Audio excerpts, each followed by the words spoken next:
Hello and welcome to the Philippines. This is a trip, a bus and a ferry trip from Cebu City to Dumaguete over on Negros, and then on to Bohol. And I'll get into the details why our 3-day trip turned into a 5-day trip. This is a ro-ro ferry, and get into more of that a little bit later. I'll get into the costs and the time that it took, some of the alternatives to travel. This is at the South Bus Terminal. They've got these scanning units set up, but they're not operational yet. So they have people scanning. They've got a ticket counter. South Bus Terminal, Cebu City, is down by the Elizabeth Mall, down in the downtown area of Cebu City. And we were here about 9 o'clock, I think. I think our bus was supposed to leave at 9 o'clock. Turns out it was running late, and I think we left about 45 minutes late, actually. And I'll tell you, this particular bus that we got on went to a more distant ferry terminal port, and so the trip ended up being a 7-hour trip to get over to Dumaguete instead of probably a 6-hour trip. Anyway, this is the South Bus Terminal. And you can get buses to any place on Cebu City and across. We bought the bus ticket, which included a ferry trip. The bus got on a ferry and took us across, and then we continued on the same bus into Dumaguete. And I'll put a map at the end of this video of where we went. And it does make a difference what bus line, what bus you get on. We got on an air-conditioned bus. And there's plenty of buses running, but still not as many as pre-crisis, 3 years ago almost. And so these are validating stations because they don't have the turnstile scanning units to check your ticket. They've got these at each station. They've got these validators to validate your ticket. Back in the old days, not so long ago, you used to buy your ticket. You'd get on your bus and you would buy your ticket once you were on your bus as you were going down the road. I'm sure that still happens at some places. In fact, many people do not go to the bus terminal. They wait along the road at various bus stops. Bus stop and just a sign on beside the road that says bus stop.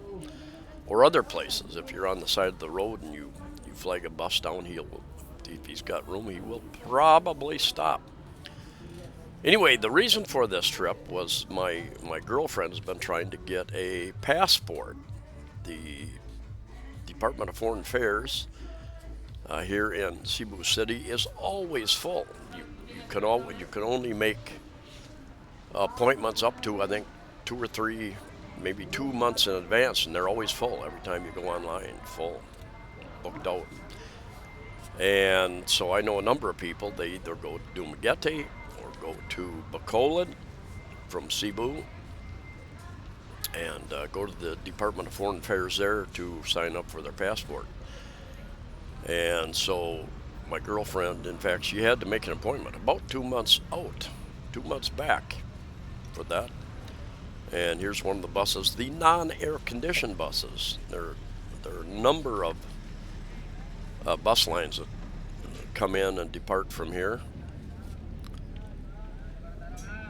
I have ridden non-air conditioned buses, and my experience wasn't too bad because we were moving most of the time, even though it was a hot, warm day. We had a breeze. Didn't stop for long periods of time. So it worked out for me. I could hang outside of the window with my camera and take some video as I went there.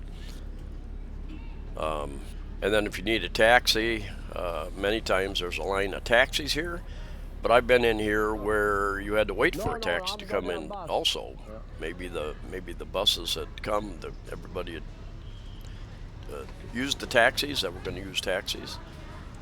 You can step out on the street. You can catch a jeepney, that sort of thing as well.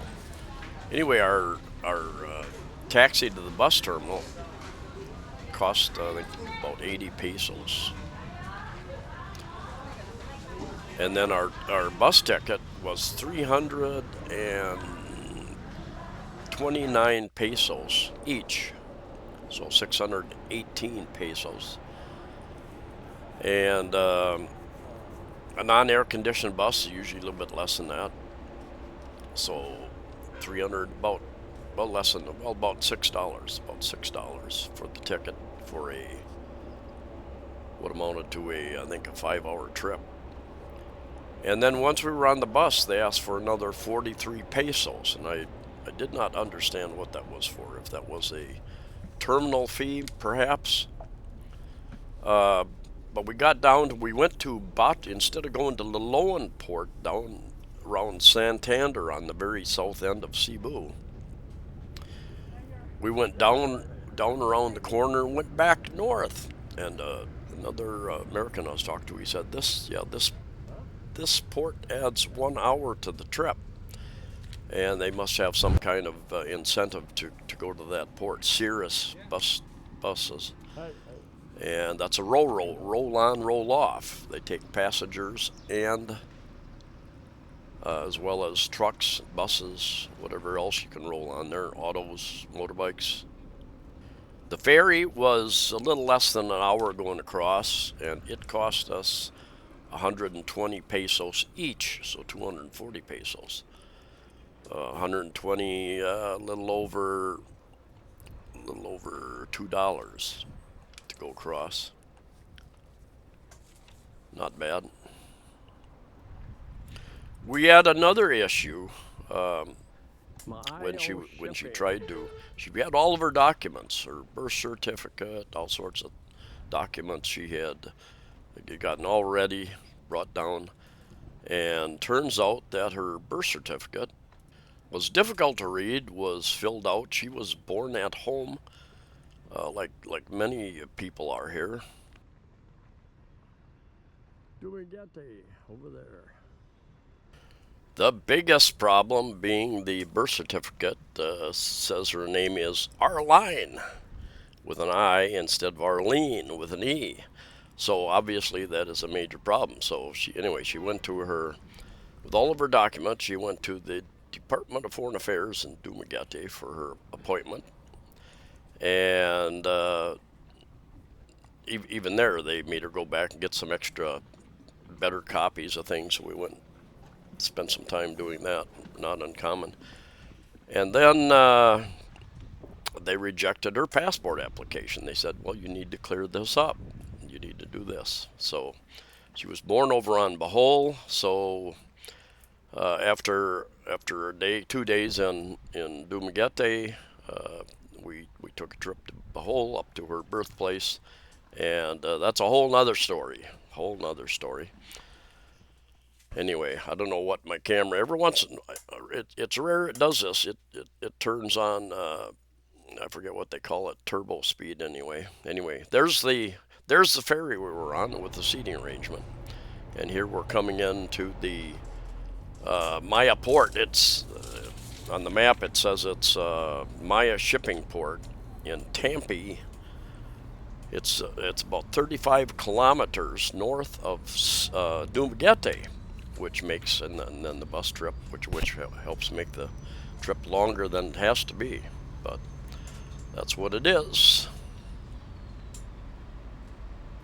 So our planned 3-day trip turned into a 5-day trip, and I've got some good video along the way. We went out to see some of her until she was 18 years old. She lived up by Ubay, and went out and visited where she grew up. Really interesting trip out down that road, I tell you. And we stayed at the Golden Gate. I found this through Booking.com. Just very close to 1,000 pesos per night. And one thing you find here, they've got these key things to turn on and off the electricity. You need to put that little key credit card type thing that you get at the desk into that slot to turn all your electric on, your air con, your lights, anything else. So you cannot, and we were asked to leave that at the desk when we left, pick it back up when we come back to the room. The reason being they want to save, they don't want you to run the air conditioner when you're out of the room. And a decent hotel, the window that went out to the a walkway would not lock. I brought that up to them. They said, "Oh, I think that's been fixed." Well, it wasn't fixed. Very easy if anybody was out there. And they said that decent room, comfortable bed. They said, "Well, we locked the main gate at 10 o'clock." Well, that's not a good excuse, I said. Travel in and around Dumaguete are pretty much these tricycles. It's a motorbike with a sidecar attached, and they come in, depending on what area of the Philippines you're in, they come in various shapes and sizes. And they might be, I think, up around Angeles area, some parts of Manila. I think they're very small little sitting area, enough for about one person. So if there's two of you, you might need to take two of these things. But there are no taxis, basically. I don't know if they have, maybe they have a couple taxis out at the airport, not sure. Um, Jeepneys, this guy was saying he works about 9 hours a day. Said he made a decent living doing that. There are so many of these things. I thought, oh God, there's too many of these tricycles, and but apparently everybody I talked to said, no, we're making a living doing this. A lot of expats, a lot of foreigners.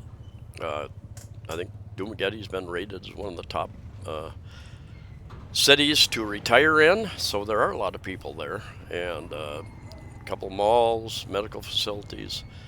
It's about one quarter of the size of Cebu City. It's smaller than Iloilo City and Bacolod City. Anyway, I'll do other videos about the rest of the trip. So jumping over to Google Maps and starting at the South Bus Terminal up here in Cebu City, which isn't very far from where I live. Anyway, we took a bus on down through Santander and back up the other side to. There are one or two ports down here. There's a port I think over here. I think there's a port over here at Liloan. It's called Liloan, not to be confused with a town north of Cebu City called Liloan.